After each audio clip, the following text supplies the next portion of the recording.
basically how the government collapsed like a house of cards. It's now under new management, and basically how the international sort of response has been.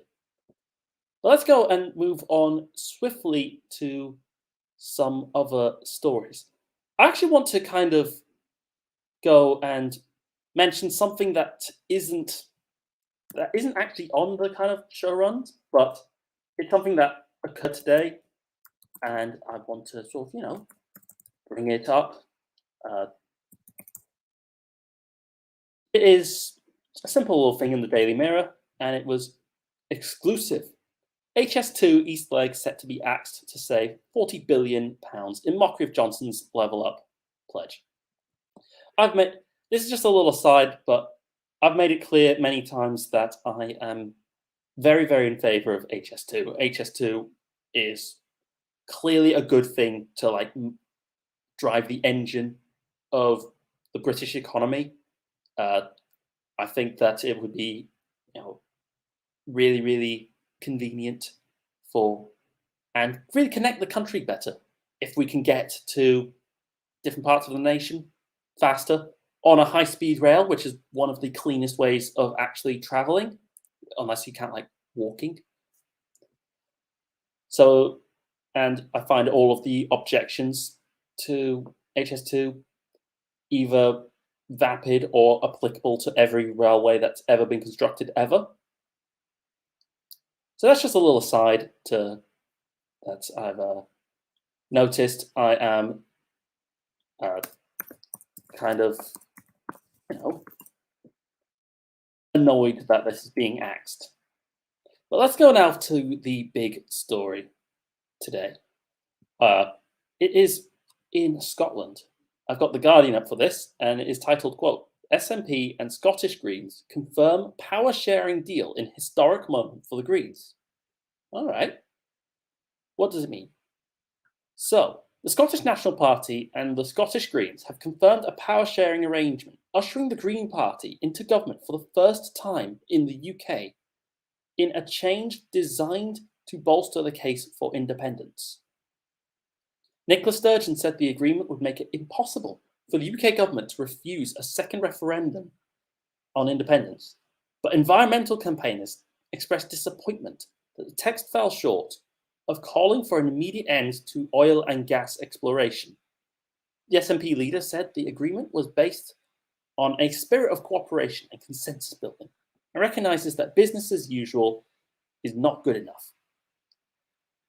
Basically, what happened was that in Holyrood, sort of the Scottish Parliament, there was a little while ago a sort of an election, and it wasn't they're kind of falling short. The SNP was sort of by far the kind of biggest party. But to quote the Guardian, basically, the agreement formalises the pro-independence arithmetic at Holyrood.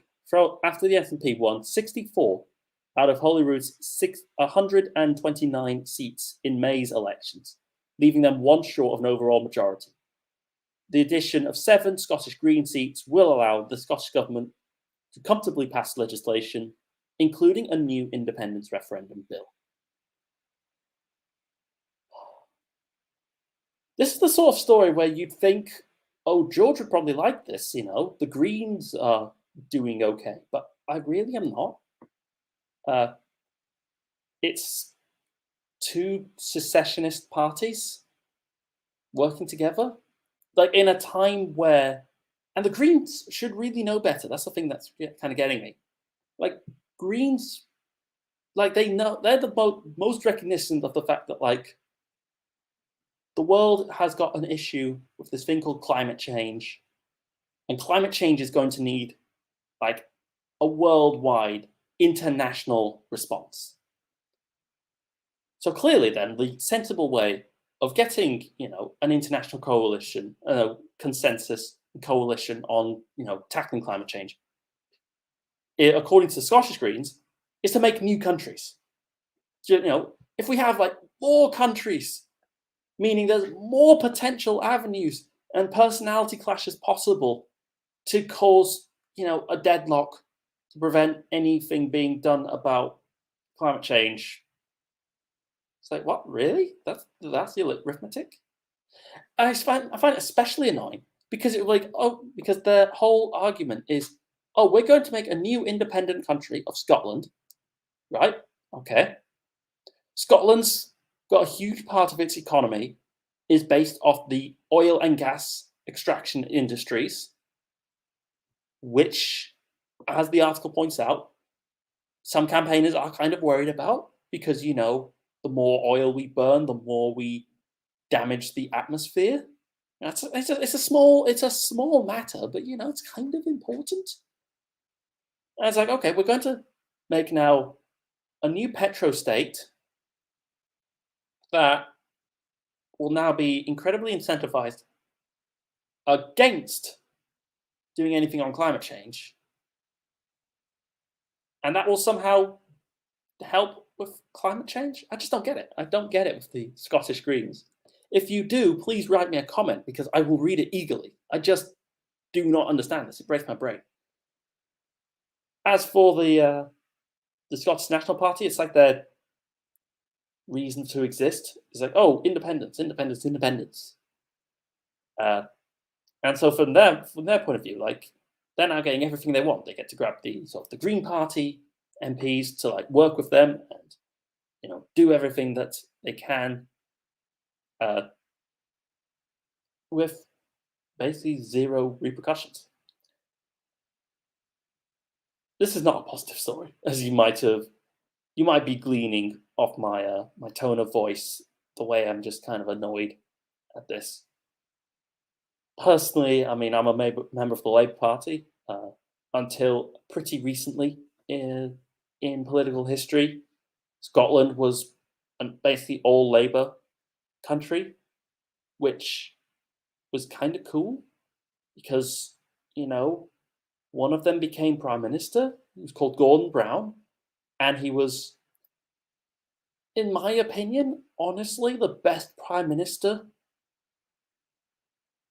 in a very long time, at the very least, since Harold Wilson, probably. I'd even go so far as to say that. Gordon Brown is the best Prime Minister since Harold Wilson. Like when the world economy collapsed, he went in and saved the world. And he was Scottish. And that was really cool. No? And now, no, it's not. It makes you sad. It makes you sad. Apart from that, I really don't have that much else to say to this story. Does it affect Westminster in any way? No.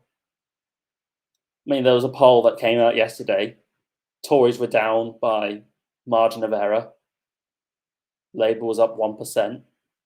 Oh, wow, hooray. What huge differences. I'm looking forward to seeing all of that, reversed within the time it takes to snap my fingers. Oh, damn, I've now reversed those results. But what do you think? Do you make, because, there could be an argument you could make, you could maybe argue in some way.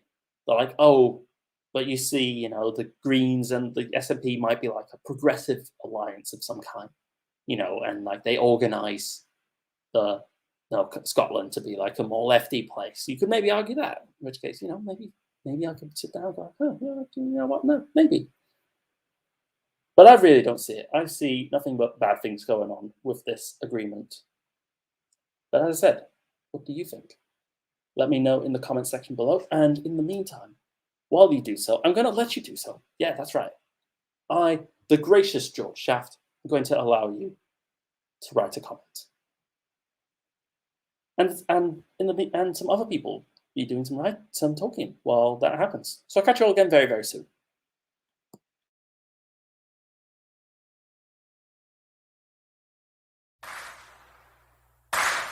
Again. But now, if you say to a child, if I went up to a child and said, you've had one to forget, God, there'd be an inquest.